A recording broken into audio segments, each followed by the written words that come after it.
환자분들이 무거운 물건을 들다가 디스크가 터지는 걸로 많이 알고 있는데요. 사실 이외에도 또는 아주 간단한 동작으로도 디스크가 터지는 경우들이 종종 있습니다. 제가 근 30년 동안 허리 디스크 질환을 치료하면서 깨달은 게 있습니다. 바로 수술이 능사가 아니라는 겁니다. 안녕하세요. 척 보면 척추를 아는 척척 박사 닥터 해리슨 김현성입니다. 실제로 허리 디스크 환자의 80% 이상이 수술 없이 치료될 수 있다는 것을 알고 계신가요? 하지만 많은 분들이 허리 디스크 때문에 너무 아픈데 어떻게 참아요? 라고 이야기하시는 분들이 많습니다. 이해합니다. 아침에 일어나기도 힘들고 앉았다 일어날 때마다 허리가 찌릿찌릿한 게 얼마나 괴로운지 잘 알고 있습니다. 그래서 오늘은 제가 수많은 환자분들을 치료하면서 알게 된 허리 디스크를 회복하는 3가지 습관에 대해서 말씀드리겠습니다. 특히 영상 후반부에서 소개할 3번째 방법은 많은 분들이 잘못 알고 계시는 부분이니 꼭 끝까지 시청해 주시기 바랍니다.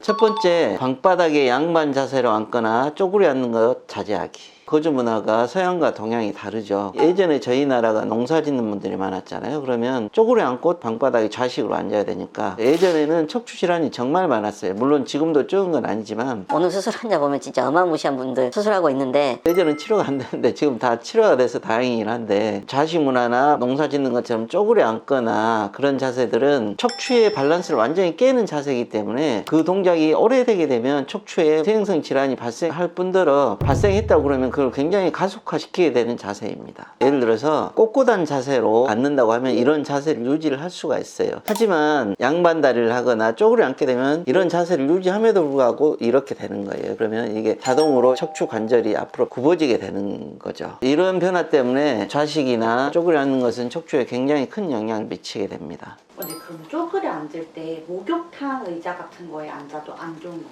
그래도 좀 더 낫죠. 왜냐면 그냥 앉게 되면 다리하고 골반이 잡아 끌게 되잖아요. 그러면서 위에가 앞으로 꺾이게 되는 거예요. 근데 의자에 앉게 되면 물론 너무 낮으면 아니지만 조금이라도 높게 되면 이 자세를 그나마 유지를 할 수가 있어요. 근데 그럼 땅바닥에 앉을 때 앞바다리 안 하면 어떻게 앉아야 돼요? 무릎 꿇고 앉는 게 제일 좋은 자세죠, 실은. 예전에는 추석 명절 때면 척추병원에 성수기라고 그랬어요. 대부분 디스크가 터져서 오는 분들이 굉장히 많고 또 그동안 아팠던 분들이 가족 만나면서 같이 모시고 왔기 때문에. 근데 지금은 디스크가 터졌다고 오신 분들은 생각보다 예전보다 확 줄었어요. 두 번째가 무거운 물건을 들거나 허리를 과도하게 사용해야 되는 경우에도 허리를 곳곳이 세우고 그 동작을 하게 되면 척추에 부과되는 그 하중을 충분히 감소시킬 수 있기 때문에 위험성을 충분히 줄일 수가 있습니다. 허리 수술하신 분들 또는 디스크가 생기신 분들이나 척추 질환이 생기신 분들은 물건을 집을 때 이렇게 집지 말고 반드시 이렇게 앉아서 이렇게 주우라고 그렇게 이야기를 하잖아요. 그게 그런 이유 때문에 그런 거예요. 우리가 일반적으로 일상생활 할 때 보면 예를 들어서 이렇게 물건을 좀 빼거나 양치할 때 이렇게 하거나 이런 가벼운 동작으로도 디스크가 터지는 경우들이 생기게 되는데, 만약에 척추 질환이 있거나 허리가 아프다고 그러면 내 허리를 쓰지 않고 물건을 빼야 되겠다라는 그런 개념이 생기잖아요. 양치하다가도 또는 대변 보다가도 많이 터지거든요. 그러한 이유 때문에 항상 올바른 척추 자세를 유지하는 것은 척추 질환이 있는 분들한테 굉장히 중요한 보물과도 같은 거예요. 그래서 3번째로 중요한 이야기는 앞에서 한 이야기하고 겹치는 이야기이긴 하지만 올바른 척추 자세를 유지하겠다는 그런 개념, 관념을 갖는 게 굉장히 중요하다고 할 수 있겠습니다. 아파서 허리 수술하신 분들은 이걸 잘 알기 때문에 굉장히 조심을 하세요. 대부분 재발이 잘 안 되는 이유가 그런 거고, 허리 염좌나 삐끗하거나 그런 분들은 이런 것들을 잘 모르는 경우들이 많아요. 그래서 그런 것들 때문에 아주 가벼운 동작으로도 디스크가 터져서 오는 분들이 종종 있고요. 그래서 이 3가지를 잘 유념하셔서 항상 머리에 기억해 두시는 게 척추 질환을 앓는 분들한테는 굉장히 중요하다고 할 수 있겠습니다.